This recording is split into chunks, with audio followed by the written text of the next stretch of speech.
So many of us see the needs across our communities and want to know, how do we help?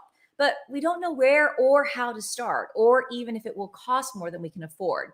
So we gathered real world activists to break down the simple and even small ways that we can give back and make an impact. Let's check it out.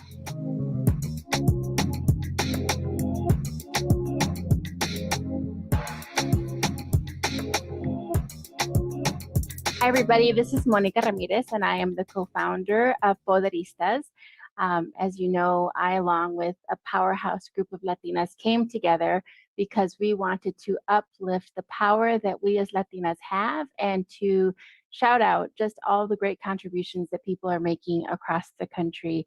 Latinas are powerful. We all know that. And today I have the chance to be in community and in conversation with some of my favorite people who are moving and shaking in philanthropy. And we are going to talk about Latinas and philanthropy.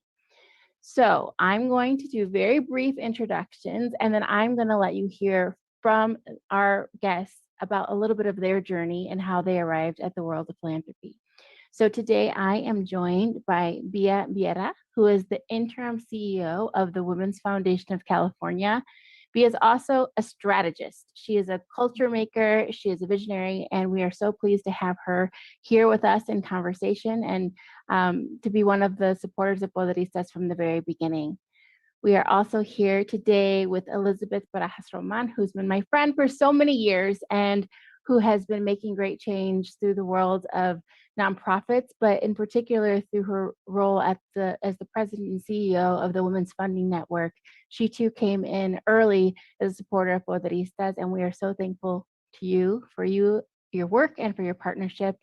And I am finally, least but definitely not last, I am happy to have with us Jenny Agmi. And Jenny is also a leader in the world of philanthropy who came to the philanthropy also through other nonprofit and organizing work, and has really been taking on a major role in organizing within philanthropy to make great strides and great change. And she currently is working as the senior program officer with the Libra Foundation. So many, many thanks to each of you for joining us. And we're going to just jump right in and talk about Latinas and philanthropy. So first, I'd love to hear from each of you, a little bit about your journey. How did you arrive at the roles that you're in? Because I think that for many of us, philanthropy is not a world that we know. It's not a world that we even realize that we have a place in. So, Via, why don't you kick us off and share a little bit of your journey with us? Thanks. It's really wonderful to be here and to be in community with these great Latinas. And I want to share that my path was not a very straight one. It was definitely, I am originally from Brazil. I left Brazil with my family during the end of the military dictatorship when folks were disappearing, and we moved to the United States. And from that experience of both living in a country with so much oppression and being an immigrant, I really became invested in social change and really participating in advocacy or campaigns. And from there, in the United States, I started a career that was really about base building. I worked for many years in New York and in Philadelphia doing both advocacy and direct service, affordable housing, domestic violence, all of that. And then I had the opportunity in 2008, right before the crash, to work at the Philadelphia Community Foundation. And had I applied for their job 2 years earlier, I wouldn't have gotten it. It was one of those things. It was the right time, the right person. They were looking for somebody who had a lot of community experience. So I became their vice president of community investment. And then once the crash happened, I became the vice president of philanthropic services, which meant all the development, all the fundraising, and all the programs were in my department.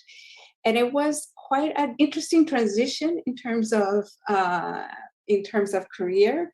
It was definitely part of my understanding of having folks like myself in positions that could help direct support to our communities, which was very important to me.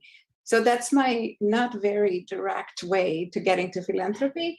And I have gone in and out of philanthropy because I also think it's important to continue to have more direct connections with community and not to just stay in philanthropy, which we can talk more about it later, what that might mean. But thanks. Thank you, Viera. And Elizabeth, how about you? Thank you so much, Monica, and it's so great to see you and to be with all these great leaders. It's always a great part of any day to see your wonderful faces. So thank you. I think for me and Monica, we've talked about this before. Philanthropy isn't even a concept that I even had any kind of desire for, or even again had even a concept of growing up. As a daughter of immigrants from Mexico, it's what I thought of as a career was being a lawyer or a doctor, going to school, getting a college degree. That's kind of the path that meant that you had succeeded or done something for your community even, because of course you never go to school just for yourself. You go to school for your family, for your community. And the idea was to go to school, be a doctor, be a lawyer, and help the community in that way. So the idea of what it meant to be able to be the first to have an education, to take that route, and what it meant to serve community, and what it meant to be able to serve community around the challenges that we all faced, took on a different meaning when understanding about resources, understanding that you could, and I did for a very long time, worked on a variety of different advocacy work from different specific issues, but always looking from the place of what would make the most impact in our communities' lives. Maybe it's reproductive health, maybe it's healthcare in general, maybe it's about policy and legal change. Kind of really thinking about at each step in my career, what's going to make the most difference? How can I live a life that's actually giving back to all the tremendous shoulders that I stand on to be here, even speaking with you today. And I think at some point there was someone I spoke to that was really talking about how all the policy in the world, all the advocacy in the world, all of those things, that without resources, without the right people unlocking those resources, it would take another 200 years before we actually saw the type of change we urgently needed. And I think that's the other piece that really underscored for me my career path is a sense of urgency. As I was reminded by a lot when I was in college, it's like, 4 years, that's a long time to not be doing something. I actually come here, that's a long time not be doing something for my family, because it's, what were you doing right now? We needed the change now. And so that sense of urgency and unlocking resources really seemed to me to be that more direct path to be able to unlock the resources so that things can happen more quickly.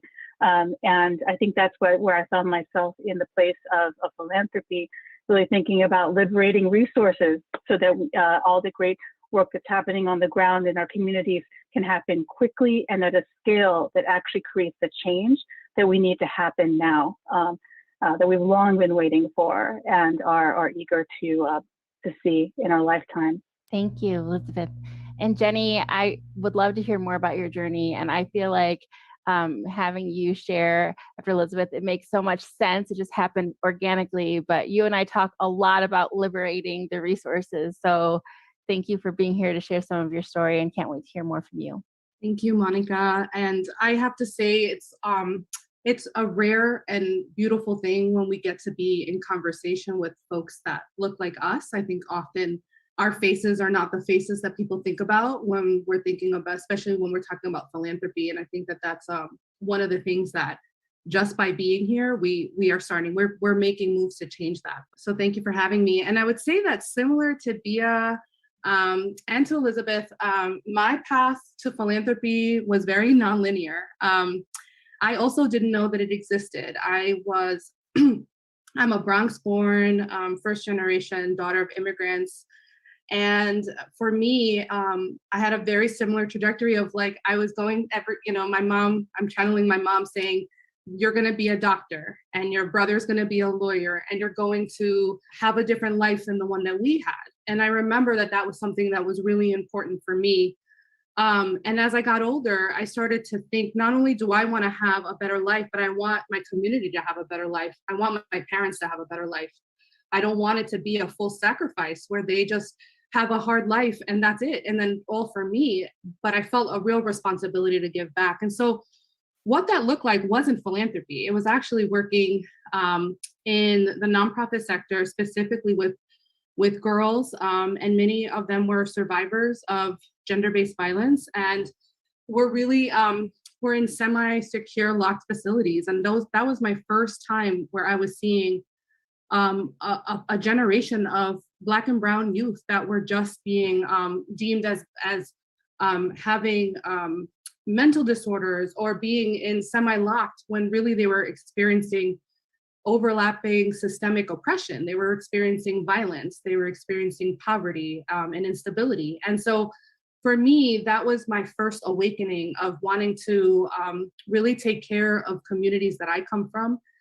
I then worked with families that were separated from the child welfare system. Oftentimes we think of family separation as only in the border.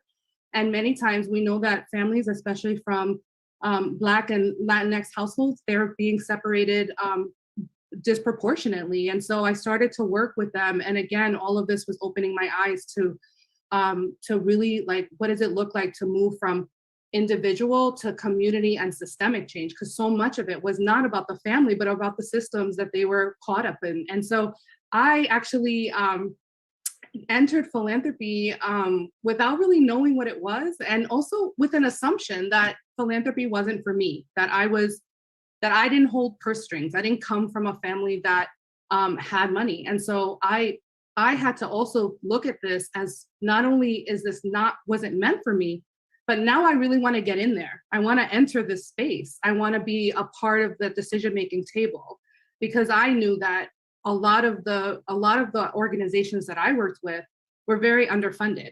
And oftentimes we were just trying to do the most with very little. And so I wanted to be on that other side. So I started through a women's fund in New York, and through participatory grant making, I was volunteering. And that was my first entryway. And I always credit, women's funds and public foundations as a real pipeline to get women and people of color into this sector that is so hard to get in if you are coming from marginalized communities and communities of color. And so I started to get into the women's fund. And from there, I started to really build out. At that point, was really focused on prioritizing all of my dollars to leadership of organizations that were led by and for Black, Indigenous, people of color, Latinx communities. And that was my way of saying, I am not trying to, I wanted to be in service of movements and in service of communities that often are not at that table and are not able to make, are not able to hold any of those purse strings. And I wanted to release that. And so for me, it was very important that I took on roles that allowed me to work towards liberation versus small incremental outcomes that don't ever get us anywhere. And so I'm always, my guiding star is to think about, how can I be in service of the liberation of our communities? Thank you all. You're so inspiring. And also, as I'm listening to you, I'm thinking about, the fact that we're uplifting real issues that are impacting our community, incarceration, health issues, all sorts of disparities. And what I keep coming back to and hearing you speak is that no matter what the obstacles or issues, there was always this drive and desire to give. And I think that what you're talking about is something that is really emblematic of our community. We are and have always been givers, even when we have nothing, right? We are 62 million people strong in this country, and we've always given, even when philanthropy has given us just 1% of all the dollars available, right? Like, that's just the truth. And I want to spend a little bit of time talking about the ways that we give, because I feel that the Latinas who are joining us for this tour, they're all giving and might not even realize the ways in which they themselves are philanthropists. So, and I'll let, whoever would like to chime in first, jump right on in. But, in your mind, we think about philanthropy as something very specific. We think of institutions and organizations, but in your mind, and in your work, what are the ways that you see that our community is giving and has given over time that really together has amounted in sustaining our community throughout the challenges that we face? I can start. One thing that's important, I think, to remember is that the Latino community in our countries, but in the United States, have always given. It's very important to think of the many ways. For example, the folks give to, and particularly the Latino community give to their religious institution. That's a form of giving. We give through remittances, how we send money to our families, and the importance of really supporting folks from who are either for many reasons are not here with us and in different countries. And also mutual aid societies. From the beginning of time, Latinos have formed mutual aid societies to support each other. And of course, giving more now in terms of giving to organizations, giving to scholarships. Those are all ways that that our communities have been given.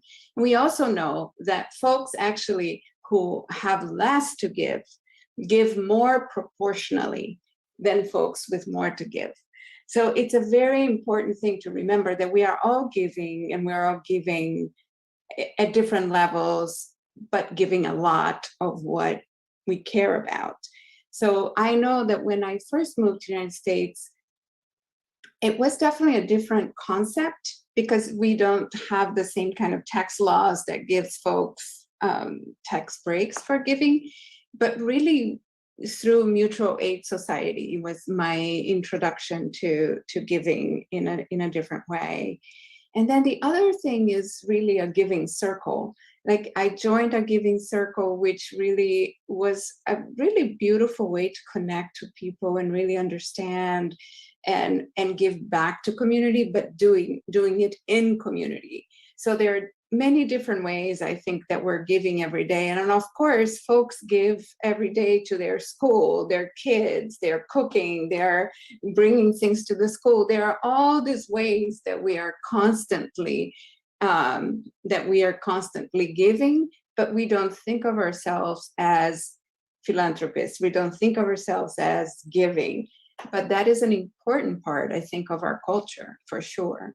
Adding to that, I want to talk about organizing because we are organizers too. We're natural givers and we're natural organizers. And, Elizabeth, so much of what you're doing is you're organizing philanthropy. You're bringing people to the table and helping to lead them to the groups that can do the work to make change. Talk a little bit about what it looks like to organize in philanthropy. Yeah, absolutely. I think just really going off that place where, what it means, when you ask the question of, how Latinos have been giving or how they do philanthropy, I think one of the key questions around that too is why don't we think of ourselves as givers? Why do communities of color not see themselves as philanthropists?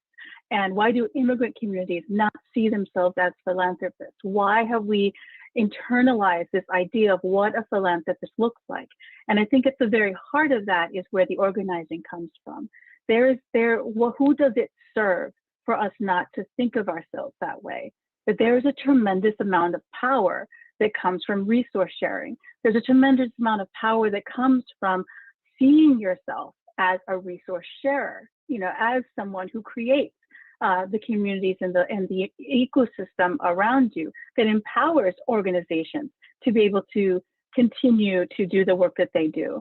So that level of power and understanding philanthropy from that place of personal power and community power, I think that's what at the very heart of why it's so important that Latinos and communities of color, immigrant communities really do embrace that identity of philanthropy, and why it is so important to, in terms of philanthropy, institutional philanthropy, to disrupt their understanding of who the Latino community is, and understanding them from a place of power and a place of assets, as opposed to kind of a marginalized community, disproportionately marginal institute. That place is a place where, yes, it's almost like a black hole in a way. There's so many problems. We face so many compounded problems. And the pandemic has even shown that even more and exacerbated that. That place of despair is a place where, philanthropy, for all the institutional philanthropy in the United States, at least, it's still just such a small percentage of money that goes out the door to fix the big problems that we're facing. So it can feel like a little place of despair, even from the program officer kind of perspective, the institutional philanthropy perspective. But to flip that, to start to say, how do we change the narrative around who we are and embrace Latinos as givers, and Latinas in particular as the ones who are leading that charge. And I can just, we all probably have examples of the fact that, not only our mothers, our tias, all of these community tias who are really talking about how to reach out to each other, that giving isn't about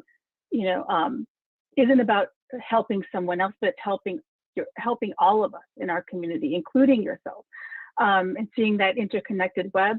We know that Latinas are leading the way when it comes to our community's giving circles, mutual aid, even just offering your home as people are traveling through.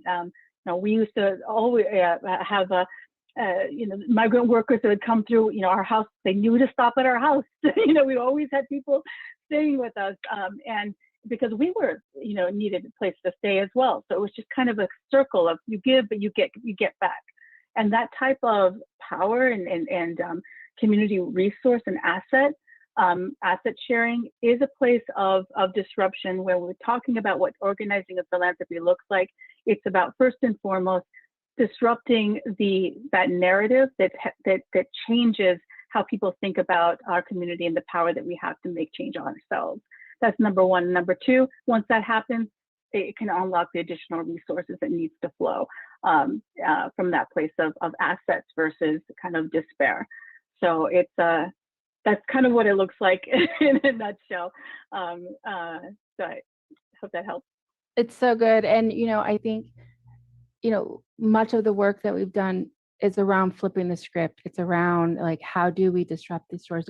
What are the stories we tell? What are the stories that we're told? And, Jenny, your work has been about liberation. It's been about collective liberation, but it's also been around changing the minds of the people who hold the keys to unlock the dollars. And I'd love if you could talk a little bit about this idea of what is collective philanthropy. Why are people talking about it more? What does it mean? And how do we embrace that? Because we do it every day. We're always thinking about our whole community, but what does that look like from an institutional philanthropy perspective, in your opinion? Yeah, it's a great question. I think that sitting in a family foundation, which is what Libra Foundation is, I think that we look towards collective philanthropy as really a recognition that you can do more together than you can do by yourself. And I think that one of the things that I've had the privilege and continue to push in my role, because I recognize that I have this positional power, is to say that one program officer should never have that much power over where dollars go. And that includes me, right? It's always really important to stay to really check my ego and be humble, to say that I should never have all of the power. And what does that look like then in practice is that all of the dollars that I give are completely informed by movement leaders.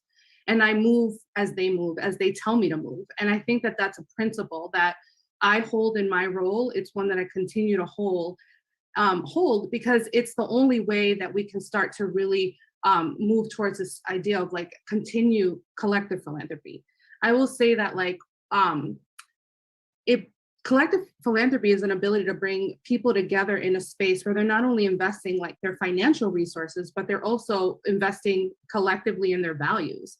they're also collectively identifying areas that they want to put their dollars, where institutional philanthropy may not even be thinking about it, right? And so that is bringing lived experience into the role of where dollars should go, is something that institutional philanthropy never started with that. And it needs to be pushed over and over and over again to really understand that those that have those lived experiences are the ones that understand where those dollars are. So it's really a way to uplift causes and challenges that are not in the power of those that are high net worth individuals, but really in the power of the community itself. And for me, I think that we've been watching COVID, right? Watching this pandemic. I mean, we saw so many mutual aids that are coming up. Monica, you have your emergency pandemic fund for farm workers. That was, I remember you and I were talking, and that you were saying, this was not, I'm an organizer, but I found myself being called to action, right? I found myself being called to have to raise dollars to support communities that government fails to support, that philanthropy is too slow or often does not support.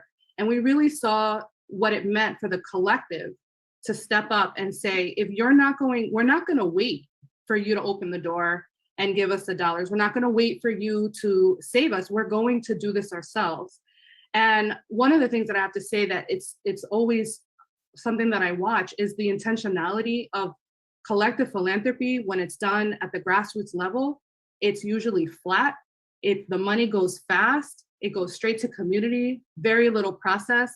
And what I've seen is that what many of these funds that are coming, that are movement-led and community-led, these funds do what philanthropy and what institutional foundations never get to do, right? They do it in a week, and what takes us maybe at best 20 years to get through. So for me, it was like watching how quickly money can go out to support communities, and then looking at the sector of institutional philanthropy and how slow we are to even remove a process, or remove an application, shorten our time span of when we give dollars out. It starts to really be, it's continuously clear to me that the experts on how to give is never at the institutional philanthropy level, but always at the community level. And that's what collective philanthropy is consistently telling us. Yeah, and I think that what you're highlighting is a problem that we've got to figure out how to address, which relates to how credibility is assigned. Because I know that in my work organizing on the ground, and you mentioned the fund that we created, we would have never been able, it would have been highly unlikely that we would have been able to leverage $5 million in under a year to give to the community, because there are credibility assessments that are made that would not have allowed that. Whereas there are other institutions that, without even thinking twice about it, could have easily have received those resources. And so I'd love to get your thoughts as we're thinking about Latinas and our role in philanthropy, about how we, when we're engaging in this disruption, how do we disrupt this idea of who is worthy to decide and who is credible enough to make decisions about how resources should be doled out? I'm going to start with Viera. Yeah, that is such, a great and complicated question. So I think that it's a combination of things. One is the idea that we belong, that we can do this, that I can walk into a room, have my accent, and that not create other issues, or, but on the other hand, but we can't do it alone, right? We definitely can't do it alone, and we need allies, and we need folks who are also supporting this idea of having voices that are different voices and different lived experiences making decisions about resources. And I think that it is, and having lived on the East Coast, it's much more conservative on the East Coast, and it was much harder in the East Coast. In the West Coast, it seems a little bit easier, at least the language is different. And also the demographics are different. So I think there's a combination of things in terms of, it took me a bit to figure out that I could walk into rooms in particular ways being myself, bringing myself into it, and create relationships of trust. But the thing that I bring with me is many, many years of community experience and many, many folks behind me, with me. And that gives really a credibility that that makes a big difference. On the other hand, just like Elizabeth and Jenny and I work really closely together on one of our funds, which is the Culture Change Fund, that, even in situations where we are peers with other funders, we still need to kind of come back to we are here, we are partners, we are equals, we are not here to provide a service. So I think it's definitely a complicated answer, and it's not a linear process in my experience. Yeah, we have a really long way to go. I think that's the short of it. We have a really long way to go for Latinas to be able to walk into a room to institutional funders and ask for the kind of dollars that a white man organization, startup, and we're not even talking about what they have along, they can be like, I have an idea, I haven't even fleshed it out yet, but I need $100 million. And it's that kind of thing that we have a really, really long way to go, because not only when you walk into that room do we need to be triple prepared for all the data, all the information, all the spreadsheets that are going to be necessary to kind of prove a case. They continue to shift the finish line. The finish line keeps moving further and further. Okay, now you have the data, but now you need 5 years of test case, and now you need now you've been in this field too long, and how do we know it's fresh? And I mean, the goalpost is continually moved over and over and over again. And so partly to that is in terms of traditional institutional philanthropy is part of the reason why I'm the director, president and CEO of the Women's Funding Network, and I think that's partly the reason. This idea of democratizing philanthropy.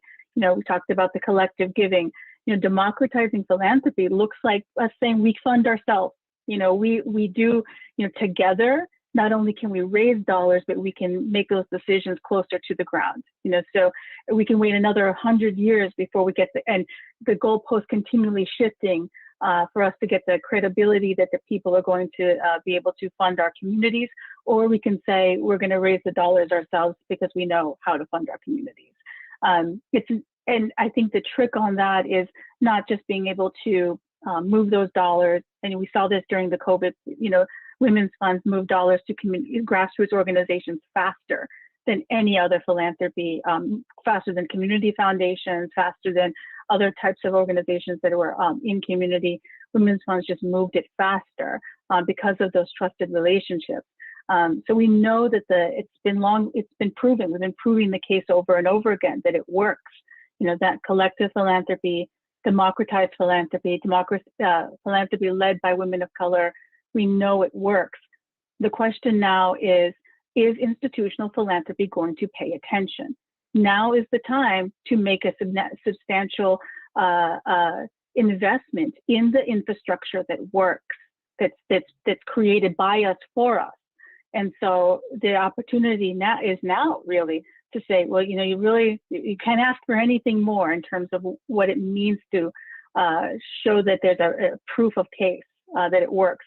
So now is the opportunity to really invest in that infrastructure that's led by women of color and is closest to the ground in terms of the solutions and the grassroots organizations. Because again, we have a very, very long way to go. We think we're going to continue knocking on those doors and keep meeting their expectations. It's a very, very long way to go.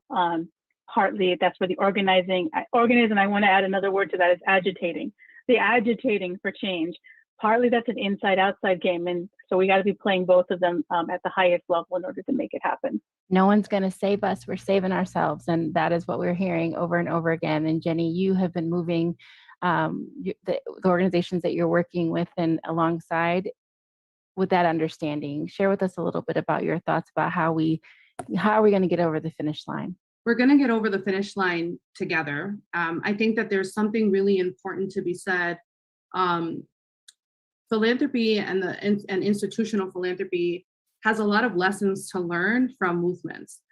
And often I think that there's this idea that we are giving to movements because they need us. And the reality is that if we're going to see a real long lasting change, we have to take lessons from movements. One, movements are organizing themselves always. They're coordinated. They are flanking each other. I think in philanthropy, we have to do the same. We have to recognize who are our co-conspirators, all of you, right? And we have to do it through trust. Like I have to be able to call Viera and call Elizabeth up and say to Monica, I'm struggling. Like I'm trying to move dollars here. I'm trying to get my organization that we're funding to get more dollars. And how do we do that, right? I think it's really important. We are always asking our grantees, who are you connected to? Well, we should be asking ourselves, who are we connected to? And I think that the piece around, are we connected? We want to be connected to the people that are going to flank us. But part of my role as a funder is not just to be in those spaces where we have the converted. Part of my role is to be in those spaces of the unconverted, those traditional philanthropy that doesn't really move at the speed of trust, that doesn't trust BIPOC communities. You could see it by how they fund. And so part of what I see my role is to be, I'm a funder, but I'm also trying to organize. I'm trying to figure out ways that I can enter these much more traditional spaces and start to ask questions that make them uncomfortable. And often I'm like, when we're talking about movements and we're talking about the Latino communities, they're sacrificing their bodies. Oftentimes they're sacrificing their lives. They're not the ones that are coming home to their children. And what I'm being told is I have to sacrifice my comfort, right? That's all. I have to sit with being in an uncomfortable conversation because I'm trying to push philanthropy. And if that's what I have to do, how could I not? So I think that for me, it's really saying, one, we want to lead by example. I want to lead by example to say 100% of my dollars are going into communities of color. And specifically, I want to figure out, how do I get more Latinos, Latinx folks, Latinas into this sector? Because we're not going to just like walk in and they're going to change. We have to start bringing more people into the sector. They need to look like us. Oftentimes I say this around my color privilege. I'm a light-skinned Latina. I want to see more dark-skinned Latinas. I want to see, a real diversity into the sector. And that only comes with being able to not just like, we got through the door, but we got to leave the door open for others to come in too. And that's when, part of it is like, how do we get some of us into positions of leadership? How do we get on boards of other foundations so that we could start to really question like the extractive practices of our sector and really start to think about what does it take for us to get to the top level to start to question how things are currently going? Because it is a long way to go, but I think that we need to start to really feel like we are organizers as much as we're funders, and that our job is not just to give out dollars, but to help influence other grant makers to give out dollars to communities of color. Great. And you have led me to, unfortunately, where our time is winding up, but you have led me to where I wanted to make sure that we get in this conversation. And I'm going to ask you each to offer one thought about how do we multiply you in this world of philanthropy? What is one thing that someone watching this conversation today should do if they are interested in becoming a professional in the world of philanthropy?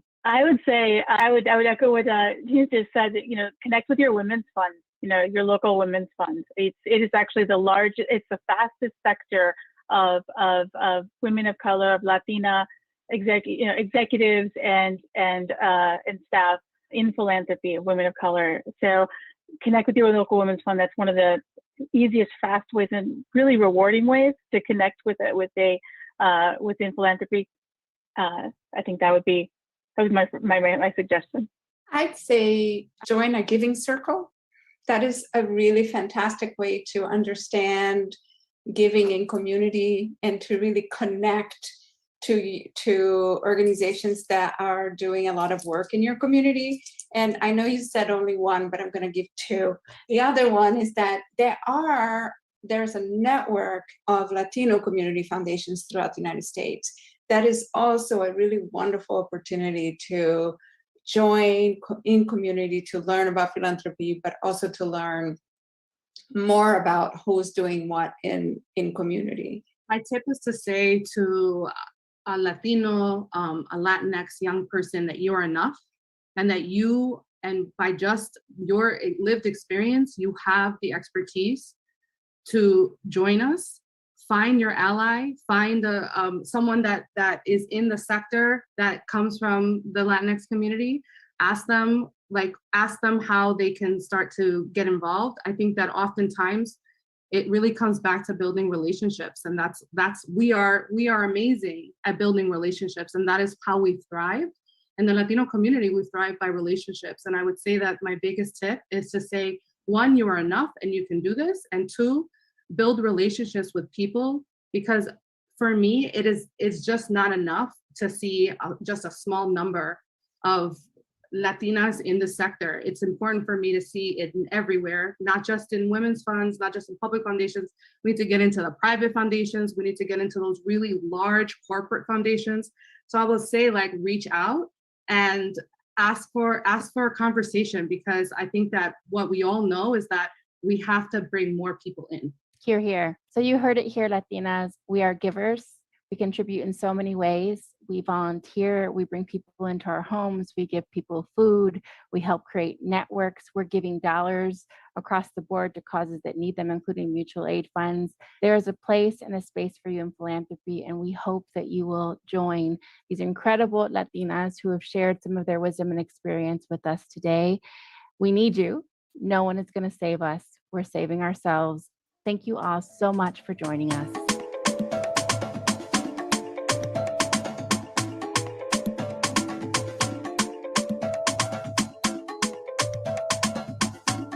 Hi, my name is Sasha Lewis.